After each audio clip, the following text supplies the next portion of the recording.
Vamos assim fazer a prece de abertura. Primeiramente, procurar esquecer tudo lá fora, né?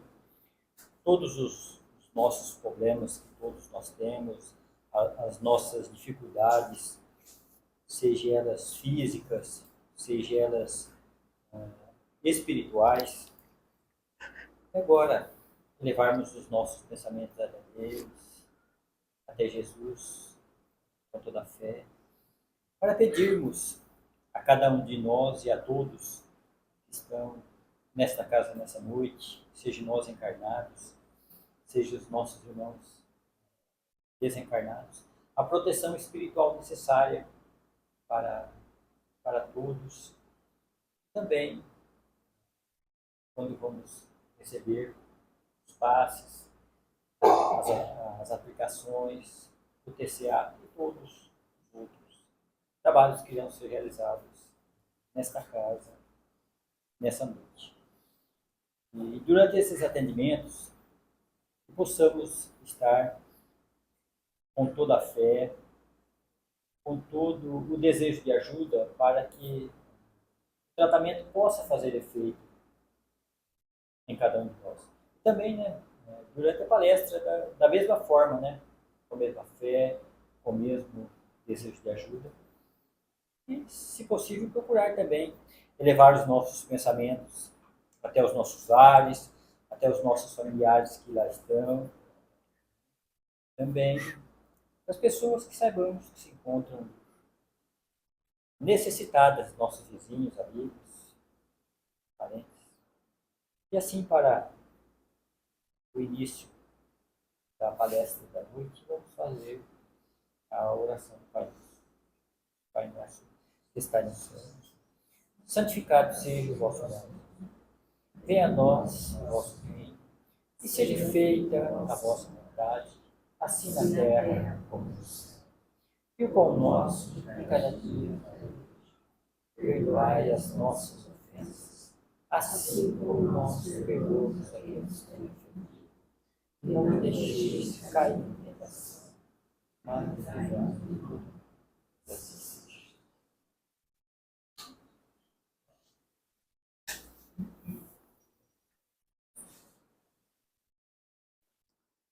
Depois eu faço a prece final. Sim. Tá. Nossa, boa noite a todos. Boa noite. Posso ficar aqui, né? Gosto de ficar mais perto das pessoas. É com alegria que nós retornamos a essa casa para falarmos de Jesus, para falarmos da nossa doutrina espírita, para falarmos, acima de tudo, da oportunidade que temos de encontrarmos uma casa de oração, de fé, nesses dias assim tão turbulentos, né? Que são os dias de carnaval. Mas tudo bem, nós estamos aqui, acima de tudo, nos fortalecendo interiormente para que nós possamos superarmos momentos assim de desequilíbrio e de interferências, né? Outras que vêm nos trazer preocupações. Enfim, nós temos sempre a proteção divina e a proteção dos amigos espirituais. E nessa noite nós lembramos de Michelangelo. Michelangelo nasceu nas proximidades de Florença, na Itália, né? Como nós sabemos, durante o Renascimento italiano. Ele era escultor, arquiteto, poeta, pintor, desenhista. Enfim, ele tinha muitas qualidades e muitas virtudes. Michelangelo, quando criança, e até hoje, né, ele é um dos maiores representantes da cultura, das artes plásticas, de todos os tempos, né? E quando criança, ele gostava muito de desenhar, era o que ele gostava de fazer na escola. Estudar não era muito com ele não, mas desenhar sim. Contrariando a sua família, que desprezava a sua pretensa profissão de artista na época, né? Mas a sua vontade prevaleceu e ele, ainda adolescente, ingressou em duas escolas famosas, importantes, da época, de desenho e de escultura. E no convívio com a elite intelectual da época, ele acabou se empolgando com as ideias e os ideais revolucionários do Renascimento italiano, que além de alterar as ideias e os pensamentos da época, também nos trouxe as bases para a Idade Moderna. Foi uma transição da Idade Média para a Idade Moderna, e que tinha no homem e na razão o seu enfoque principal. Michelangelo gostava mesmo, a paixão dele era a escultura, apesar de que também ele tinha muita qualidade em outras áreas. Ele dizia que a figura estava dentro da rocha, bastava retirá-la de lá. E foi justamente uma das suas esculturas mais famosas, que está exposta na Basílica de São Pedro, no Vaticano, em Roma, né, que é a Pietà. Uma escultura muito famosa, como nós sabemos, pietà em italiano é piedade, né?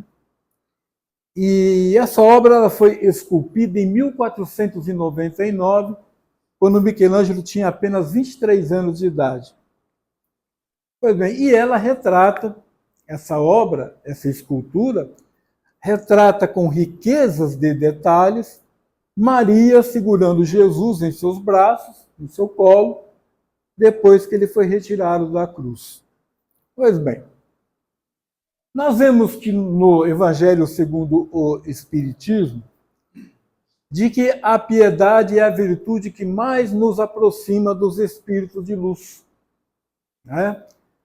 Mas numa visão superficial feita por nós sempre vinculamos a piedade ou a compaixão ao sofrimento, à dor, por alguém ou por algo.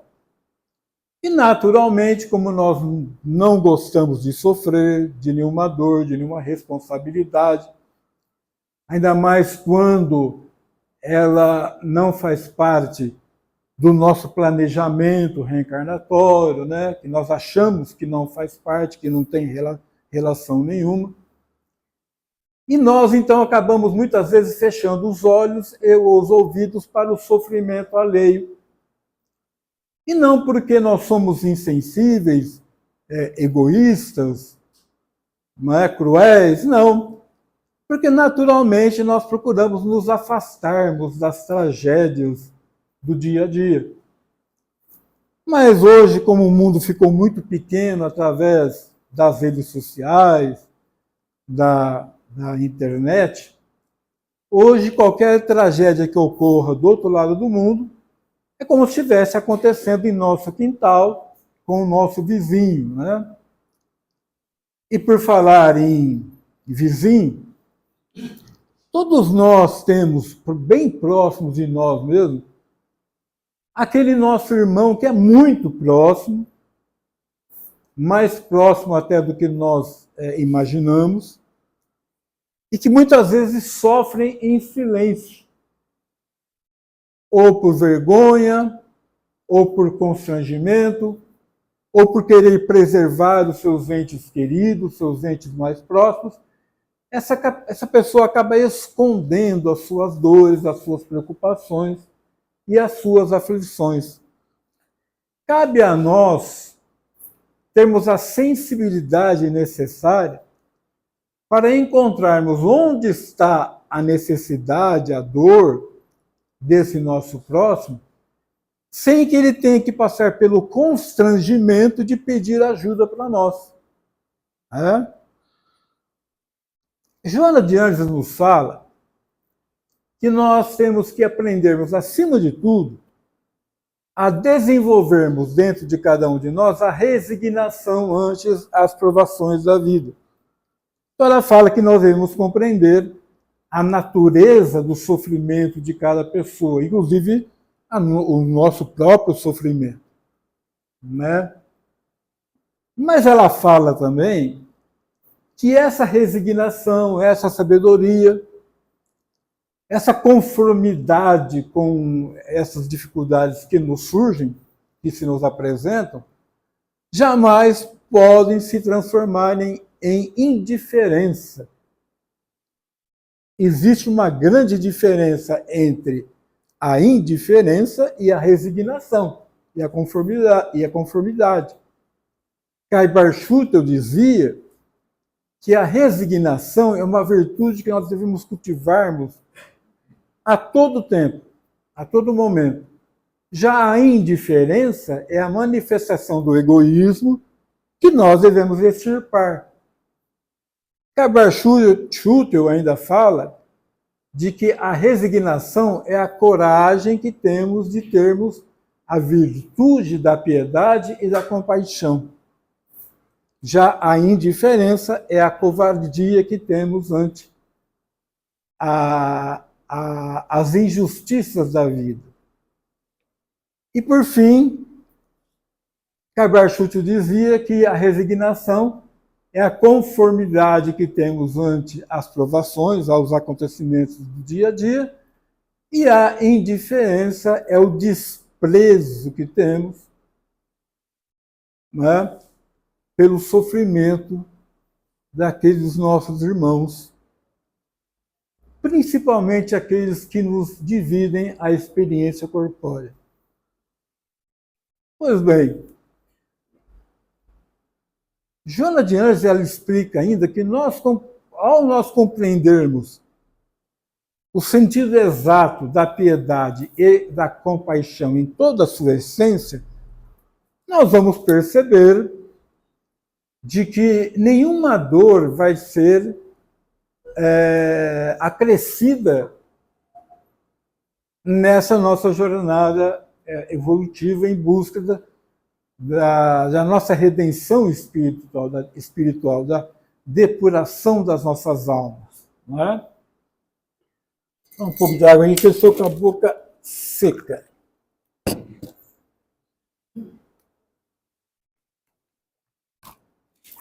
Então, Joana de Ângeles nos fala claramente que compartilhar a dor do próximo não significa compartilhar as razões boas ou más desse sofrimento. Na questão 933 do Livro dos Espíritos, Kardec pergunta aos espíritos: se é comum nós percebermos que os nossos sofrimentos materiais eles são provocados por nós mesmos, né? Eles são essas dores, esses sofrimentos, esses problemas, nós somos os artífices das nossas próprias desditas? Não seria natural também nós considerarmos o sofrimento moral também tendo a mesma origem? Os espíritos respondem: claro que sim, até muito mais. Porque o sofrimento material, muitas vezes, não ocorre por conta da nossa própria vontade. Já o sofrimento moral, como as aspirações frustradas, o orgulho ferido, a ansiedade desvairada, a inveja, os ciúmes, eles se transformam em tortura para as nossas almas. Mas nós não podemos deixar de lembrar do fato que aconteceu nessa semana anterior, daqueles meninos de Florianópolis, na praia, que acabaram cometendo aquele ato de muita maldade e de muita crueldade com o cachorro orelha, né? E esse caso, além de ter comovido o mundo todo, também me chamou a atenção, porque eu também tinha um cachorro, um vira-lata, que eu adoro vira-lata, que o nome dele era Oreia, não era Orelha, era Oreia, era parecido com aquele lá da praia. E ele também morreu assassinado, envenenado. Né? E essa Orelha lá, em que esses meninos cometeram esse ato cruel, nos faz lembrarmos de uma situação que ainda nos incomoda muito. Porque eu confesso a vocês que até hoje eu não compreendo, em toda a sua plenitude, o porquê que os animais sofrem. Por mais que eu estudo, eu pesquiso, a única resposta mais convincente que eu tive foi de Bezerra de Menezes. E Bezerra de Menezes fala que nós sofremos, ou melhor, que os animais sofrem, porque nós permitimos que eles sofram, simples assim. E nós ficamos imaginando aqui, será que esses meninos, eles se arrependeram desse ato tão cruel, né, de tanta maldade, que é totalmente o oposto daquilo que nós estamos falando sobre piedade, paixão? Emmanuel, no seu livro O Pão Nosso, ele nos fala que a piedade é uma virtude essencial em nossas vidas. Não é que ela é descrita como se fosse a água da vida, como se fosse a essência da nossa vida encarnada.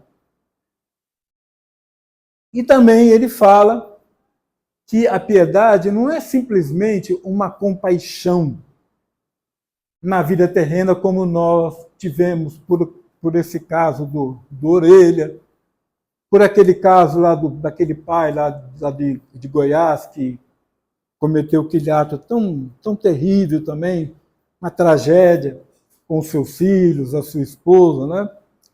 Emmanuel fala que a piedade é muito mais do que isso, pois a piedade, ela significa, além de tudo, o amor desinteressado e alegre que temos pelas pessoas, sejam elas quem forem. E esse amor, ele vem, como nós dissemos, de forma tão desinteressada que ele não faz nenhum julgamento e nenhuma pergunta. Um dia ainda nós vamos poder nos dedicarmos aos projetos mais elevados da vida. Mas Emmanuel nos fala que, por enquanto, nós temos que, com muita sabedoria, resignação e paciência, resgatarmos os débitos que temos perante a misericórdia divina. E ele fala que nós temos que pagarmos essa conta, esses débitos, com as sombras. Infelizmente, não necessariamente precisaríamos aprendermos através da dor e do sofrimento, mas infelizmente, Emmanuel nos fala que nesse nosso atual estágio em que nós nos encontramos, a dor é a nossa principal conselheira. E nós devemos, então, lembrarmos ainda de que Emmanuel dizia que nós temos que pagarmos as contas pelas sombras para um dia merecermos a luz. E ele dizia também, como nós já repetimos várias vezes, que não existem doenças, existem doentes. E quem são os doentes? Somos nós mesmos. Ou melhor, nós estamos doentes, nós não somos doentes. Mas André Luiz fala que os doentes têm que passar por experiências dolorosas. E ele classifica essas dores em 3 tipos. Ele fala que existe a dor expiação, que é aquela que vem de dentro para fora, que quando nós resgatamos os nossos débitos passados. Aí ele fala que tem a dor evolução, que vem de fora para dentro, que é quando nós depuramos as nossas almas, muitas vezes através até do sentimento de remorso, de culpa, que Joana de Ângeles substitui por responsabilidade. Esses meninos vão passar por esse processo. Ninguém vai castigá-los. Quem vai castigar, infelizmente, vai ser as suas próprias consciências. Quando eles despertarem para o ato que eles cometeram, eles vão passar por esse processo, por essa dor essa dor evolução do qual nos ensina André Luiz. E, por fim, a terceira dor citada por André Luiz é a dor auxílio. É aquela dor que nós passamos períodos prolongados, dolorosos, com uma enfermidade do corpo, doenças gravíssimas, que muitas vezes não têm cura, e muitas vezes passamos períodos muito prolongados com essa doença, nos hospitais ou em casa, não é? Mas nós devemos lembrar aqui de que duas coisas. André Luiz nos fala que sejam essas dores de ordem material ou ordem espiritual, elas têm que provocar, têm que estimular dentro, lá do íntimo das nossas almas, um sentimento sincero de compaixão. De nada nós acharmos que vamos ter a pretensão de levarmos conforto, esperança para alguém através de palavras desprovidas de sentimento. Em segundo lugar, nós já repetimos aqui várias vezes, e nunca é demais repetir, essas doenças, esses períodos dolorosos, prolongados de doenças graves, elas já fazem parte do processo de cura perispiritual. Como nós já falamos várias vezes, é quando o nosso perispírito expurga essas chagas, essas feridas, e elas se exteriorizam pelo corpo físico. É porque nós já estamos sendo curados. Então não adianta nós buscarmos uma casa espírita, muitas vezes, atrás da cura para essas doenças, porque a cura já é a própria doença. Não é? E nós devemos lembrarmos também de que a piedade, acima de tudo, é nós recusarmos totalmente o desinteresse e a indiferença com a dor de quem quer que seja. Então nós devemos lembrarmos, acima de tudo, de que a lágrima sentida, ela fala muito mais do que muitas palavras. Quando alguém está passando por um processo doloroso, de expiação, de provações difíceis, passando por aflições, sofrimentos, quando eles percebem em nós que dentro, lá do íntimo das nossas almas, nós estamos depositando um sentimento de compaixão, lágrimas de cumplicidade, de solidariedade, de fraternidade, eles se sentem compreendidos. Sem nós dizermos uma única palavra. E eles sentem essa compreensão que vai trazer alívio, conforto para as suas dores.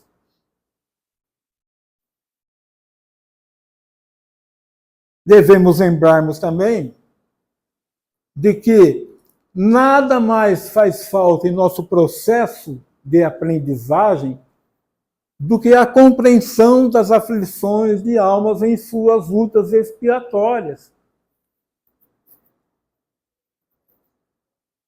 Né? E essa compreensão vem, como nós falamos, através dessas lágrimas sentidas, produzidas pela nossa compaixão, pela nossa cumplicidade, solidariedade, por quem quer que seja, sem julgar, porque nós espíritas, como nós temos um vasto conhecimento de que nada acontece por acaso, como nós dissemos, nós somos os artífices das nossas próprias desditas, como nós sabemos que tudo faz parte de uma lei de causa e efeito, E aqui devemos lembrarmos mais uma vez que lei de causa e efeito não é igual à lei de ação e reação, né?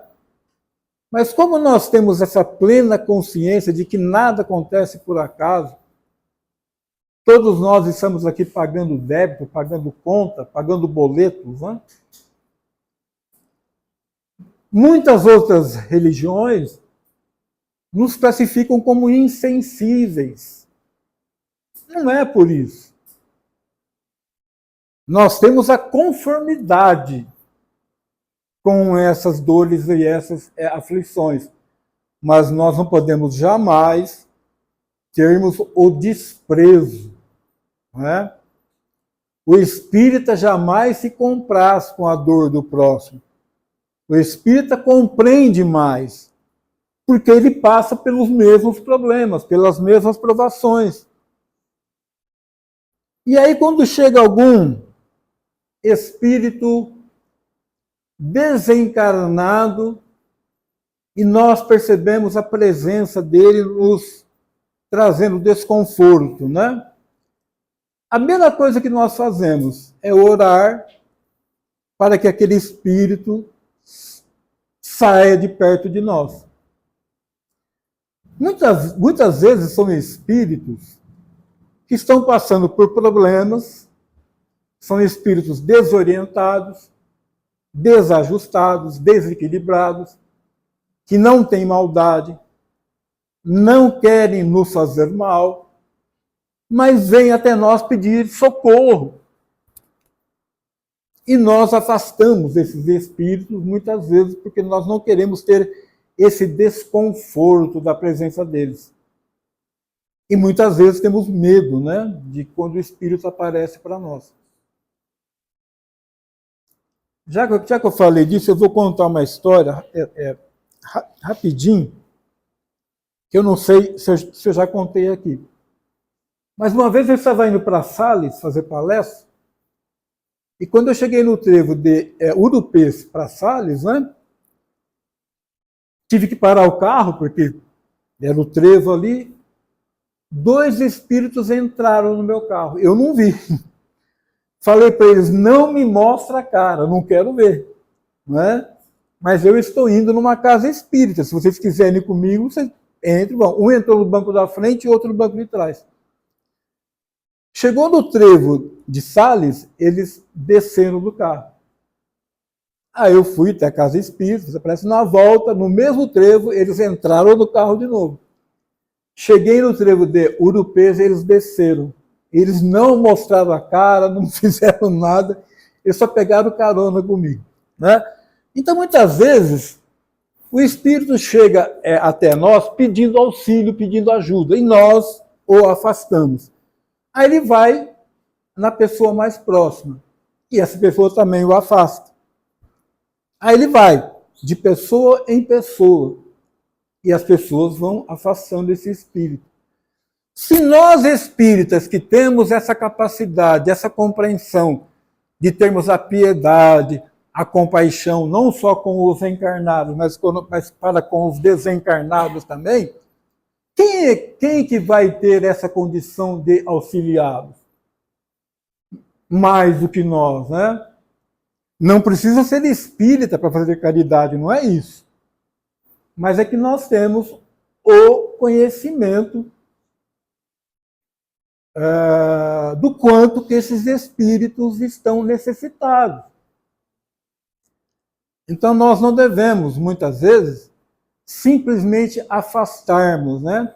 E aqui na casa espírita nós sabemos que tem porteiros lá na porta, guardiães que não deixam entrar espíritos que não estejam preparados para receber ajuda, auxílio. E se eles se aproximam de nós, é porque nós temos essa condição, essa capacidade de prestar auxílio. E se ele adentra a casa espírita, é porque ele tem a permissão de entrar pela equipe espiritual que protege os trabalhos da casa, que coordena os trabalhos da casa. Outra coisa também, quem aqui faz evangelho no lar? Bastante gente faz, né? nós só pedimos para que não haja nenhuma reunião mediúnica em casa, viu, gente? Isso jamais, tá? Mas as casas que fazem evangelho no lar, o culto do evangelho no lar, elas são como postos socorristas para espíritos perdidos, desorientados. Eles são como insetos que são atraídos para a luz. Esses espíritos que estão nas sombras, eles enxergam esta luz na casa que está sendo feito o culto ao Evangelho. E ali é um posto socorrista, onde eles vão ser recebidos e amparados pela equipe espiritual que está ali. Né? Quem faz eu moro sozinha, eu faço sozinha, eles vêm também? Vem também, porque enxerga na casa da senhora esse foco de luz. E ele vai até a casa da senhora, só que não precisa ter medo. Porque ali vai ter espíritos preparados para conduzi-lo ao lugar em que ele vai ser socorrido, né? Atendido. Nós só não pedimos para ter sessões mediúnicas em casa, que não é recomendado. Né? Mas esse trabalho, tudo isso faz parte da piedade. Tudo faz parte da caridade. E lembramos, por fim, de que a piedade é a irmã gêmea da caridade. A piedade, ela vem antes da caridade. A piedade prepara a nossa alma para efetivamente praticarmos a caridade. Quando nós temos o sentimento divino dentro de cada um de nós, auxiliando esses nossos irmãos queridos. Não é? E Jesus dizia: bem-aventurados os misericordiosos, que eles alcançarão a misericórdia. Nós lembramos da estátua Pietà, porque o meu irmão foi agora no final do ano para a Europa e ele foi visitar a estátua de Pietà lá no Vaticano, na Basílica de São Pedro. O meu irmão detestou a Europa, detestou tudo. Falou que Paris é suja, Roma é tudo velho, mas Roma é tudo velho mesmo, né? É tudo antigo mesmo. É igual quem vai para Ouro Preto, que eu amo, em Minas Gerais, é tudo antigo mesmo. Né? E ele falou que ele sofreu muito com o frio, mas ele foi para a Europa no inverno da Europa. Ele achou que o frio de lá fosse o mesmo frio que nós temos aqui em Campos do Jordão. Né? Aí ele saía de casa sem luva, os dedos dele congelavam, porque era muito frio. A neve, né? É muito frio. Pois bem, por isso que nós lembramos de falarmos de Pietà.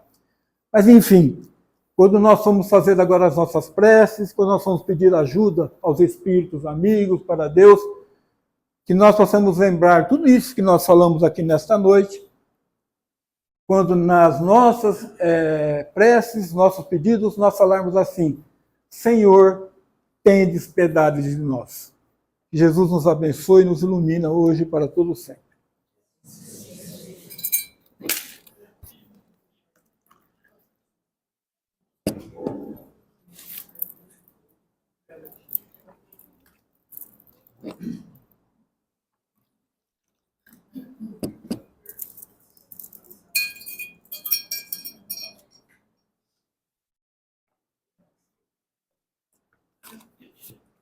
Então nós vamos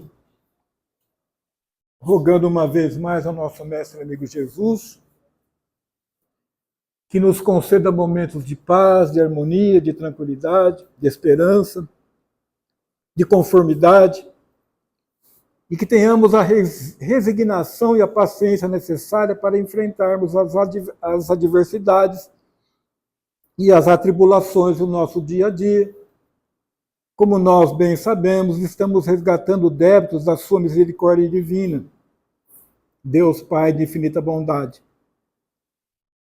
Como nós sabemos também, estamos aqui dividindo essa nossa experiência corpórea com irmãos que têm o mesmo gênero de provas e de expiações que nós temos que atravessar. Que possamos ter a caridade, a piedade, a compaixão, a cumplicidade, a solidariedade necessária para que nós possamos atender às necessidades desses nossos irmãos à medida que vamos atendendo também às nossas próprias necessidades. Que nunca nos falte, mestre amigo Jesus, a oportunidade de aprendermos do seu evangelho de amor e de paz. Que nunca nos falte a oportunidade de sermos mensageiros das suas boas novas. E que nós possamos sempre nos credenciarmos a sermos obreiros da tua vinha de luz, de amor, de compaixão. Abençoe esse lar bendito, abençoe essa cidade, os nossos irmãos, sejam eles encarnados ou desencarnados. Permaneçam conosco, espíritos amigos, dirigentes dessa casa, hoje e para todo sempre, e que assim seja.